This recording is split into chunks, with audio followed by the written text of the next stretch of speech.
Boa noite, galera, beleza? Sou o Luiz. Marcelo. Meu nome é César. Nós vamos apresentar um trabalho hoje pela Universidade Presbiteriana Mackenzie sobre atividades alternativas. E o tema vai ser judô. Então, pessoal, a gente vai falar um pouquinho do judô. Então, a gente vai falar da história dele, então, da onde ele veio, para onde ele vai. A gente também vai falar das dimensões. Quais são as dimensões mesmo? Filosóficas e pedagógicas do judô. Então, são objetivos, moral, a ética, enfim. E é isso aí. E no final vamos fazer uma análise crítica do judô que vem sendo apresentado hoje em dia nas escolas, academias, enfim, desse mundo do judô. Espero que gostem. Vamos falar agora da parte histórica do judô, da onde veio para onde vai. No Japão, entre os séculos XIV e XVIII, as artes marciais eram maior em uso militar. Após a abertura dos portos em 1895, houve uma introdução da cultura ocidental, e nessa época houve a abolição do sistema feudal. Com a modernização das Forças Armadas, ocorreu a decadência das artes marciais, inclusive do jiu-jitsu, ou seja, as artes marciais de mãos limpas. Assim, o professor Jigoro Kano lançou um método próprio chamado Judô, onde eliminou os golpes mais lesivos, que eram socos e pontapés, com a finalidade de formar cidadãos pacíficos e não guerreiros, como era o Jiu-Jitsu. Organizando as técnicas de formar e construir um sistema adequado ao método educacionais com a disciplina de educação física. Com esse intuito, em 1882, fundou o Judô Kodokan, destinado à formação e preparação integral do homem através de atividades físicas e de luta corporal e do aperfeiçoamento moral e ético. Então, pessoal, agora eu vou falar da dimensão filosófica do judô. Então, eu vou falar dos principais objetivos e dos princípios éticos, beleza? Então, no judô, existem 3 princípios filosóficos definidos pelo Jigoro Kano. E evidenciado por ele, deixa clara a diferença entre o judô Kodokan e o antigo jiu-jitsu. O judô pode ser resumido com a elevação de uma simples técnica a um princípio de viver. Esses princípios, mesmo não sendo conscientemente esclarecidos e compreendidos, estão presentes em todos os atos e atividades do praticante de judô. Por outro lado, quando o praticante estiver fixado e tomar consciência dos princípios que norteiam o judô, pode-se verificar que não são restritos àquele dojo, mas são igualmente válidos em qualquer atividade da vida diária, quando se pretende atingir um determinado objetivo. Assim, são os três princípios. O Ju, que significa suavidade, o Seryoku Zenyo, que é máxima eficiência com mínimo esforço, e o Jita Kyoei, bem-estar e benefícios mútuos. Agora eu vou falar da moral explícita, padrões estéticos e tradições metodológicas. Na moral explícita, para praticar o judô, precisa seguir as seguintes normas: respeitar os superiores e os seus colegas, cumprimentar corretamente ao entrar no dojo, manter silêncio no dojo, ajoelhar em ordem quando da chegada do professor, estar atento às instruções do professor, sentar-se corretamente no tatame, sair das aulas somente em casos de urgência, com a autorização do professor, conservar o dojo sempre limpo e em ordem, e não treinar em outras academias sem a permissão do professor. O judô não segue padrões estéticos, de beleza física, mas a estética está na beleza e no encanto de executar técnicas elegantes e a opção de obter outras performances significativas dominando os movimentos. A metodologia de ensino mais utilizada na aula de judô é o de comando, onde o professor pede para os alunos realizarem um exercício e os alunos o reproduzem. Agora vamos para a dimensão crítica do assunto, onde vamos analisar, discutir e identificar alguns problemas sociais e como o judô pode ajudar nesses problemas. A sociedade atual está muito competitiva, individualista, violenta e preconceituosa. Com isso, para ter uma transformação sociocultural através do judô, é necessário que os profissionais façam uma intervenção com exercícios em grupos e de cooperação com seus alunos. Outro ponto a ser abordado é a não violência e o respeito às diferenças com os demais, tanto em aula como no cotidiano. O judô atualmente, tanto em escola quanto nas academias, tem visado mais a parte competitiva e deixando de lado o verdadeiro princípio do judô. Cabe então aos profissionais introduzir e acreditar nesses fundamentos que a própria modalidade oferece, assim buscando compreendimento e o bem-estar físico e mental dos alunos. Então agora, galera, a gente vai fazer uma discussão sobre o que a gente acha sobre o trabalho. Isso, a gente vai dar alguns depoimentos, falar algumas experiências que aconteceram nas nossas vidas que ilustram um pouco do que foi falado no trabalho.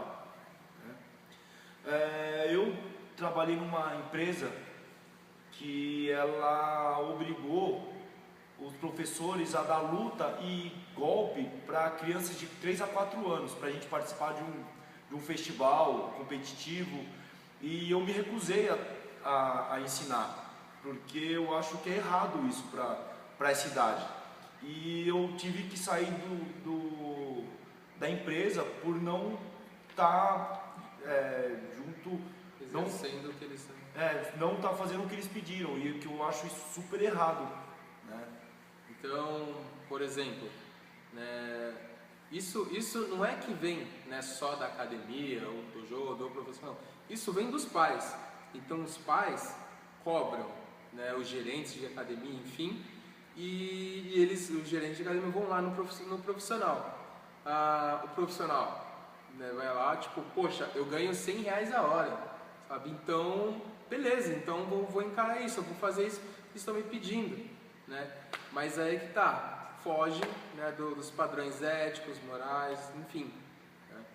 Então, pode falar mais alguma coisa também. Isso eu tinha um ex-aluno aqui no Mackenzie que ele começou a trabalhar na Rebook, e o gerente, o chefe dele, falou que se ele não ensinasse golpe e luta para criança, ele simplesmente tinha que sair de lá. E ele começou a trabalhar com isso.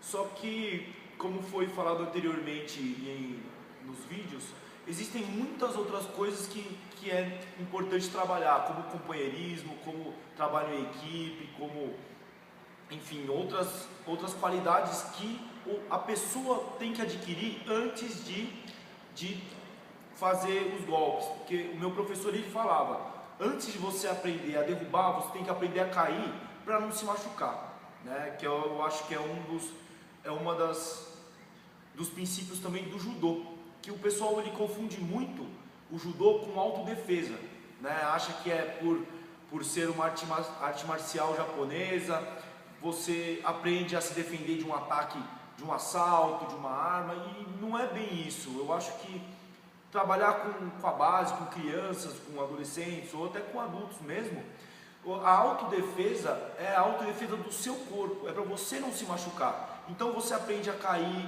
a dar uma cambalhota, a fazer uma estrela, né? Então quando você souber se proteger, depois você vai partir para os golpes, para as lutas, enfim, outras qualidades, outros exercícios que também estão dentro do judô.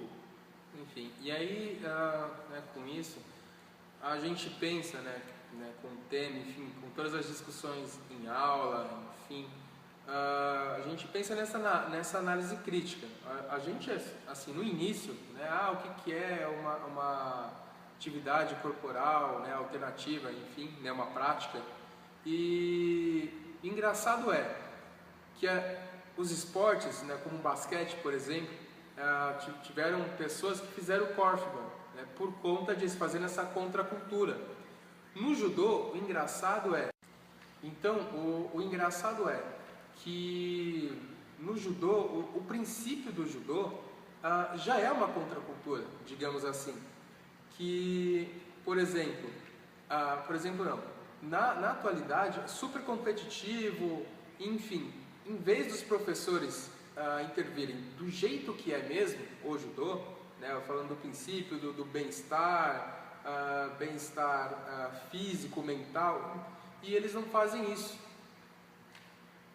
Eles têm um problema que, quando o judô veio do Japão para o Ocidente, muitas tradições foram perdidas, né? Muitos princípios foram deixados de lado. Por quê? Porque quando ele veio para o Brasil, ele já veio competitivo, já veio, né, com gente querendo mostrar que a arte marcial é melhor que a outra, né? Aí entrou na Olimpíadas e já veio essa parte competitiva crescendo muito mais do que o próprio judô para o bem-estar, né?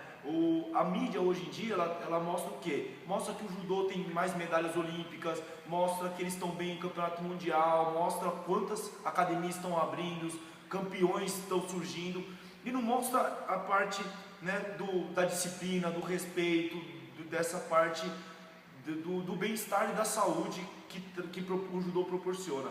Então os pais vêm buscando, entra numa escola, quer ver o filho de 3, 4 anos lutando, quer ver fazendo um golpe, que acha bonitinho, e esquecem os princípios do judô. Isso. Então, por exemplo, isso Fala só no finalzinho, que depois a gente encaixa no meio. Eu cancelo aqui.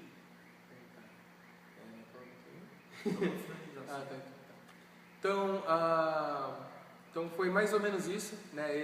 Esse é o nosso tema, o judô. Aprendemos muito, com certeza. O Akira com certeza aprendeu mais, o Luiz aprendeu, eu aprendi, já fiz judô também, enfim. E percebi que não é só isso, né? Não tem até, beleza, eu aprendi os princípios, né, quando aluno, mas não aprendi a filosofia, né? Não aprendi esse caráter, né? O que realmente o judô traz. E finalizando, o Akira quer falar mais alguma coisa?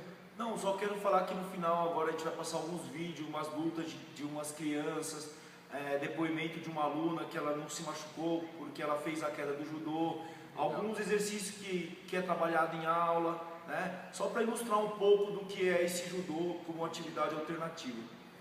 Então, legal. Então foi isso. Obrigado, professora Grace, e a todos os nossos colegas aí. E é isso, pessoal. Então, obrigado. Tentem, as pessoas, né, lembrem, pegarem esse vídeo lá no futuro, né, que acho que esse é o intuito do vídeo, e deem uma olhada, né, prestarem atenção. Tem a parte da filosofia, tem esses, não sei o Luiz, mas o Akira também pode, sei lá, melhorar essa parte, né, dos princípios lá para frente, né? Pode ser um colega nosso, enfim, que vá, né, começar a ser professor de judô, enfim. Então é isso, pessoal, muito obrigado, falou, valeu. Obrigado. E pode bater palma agora.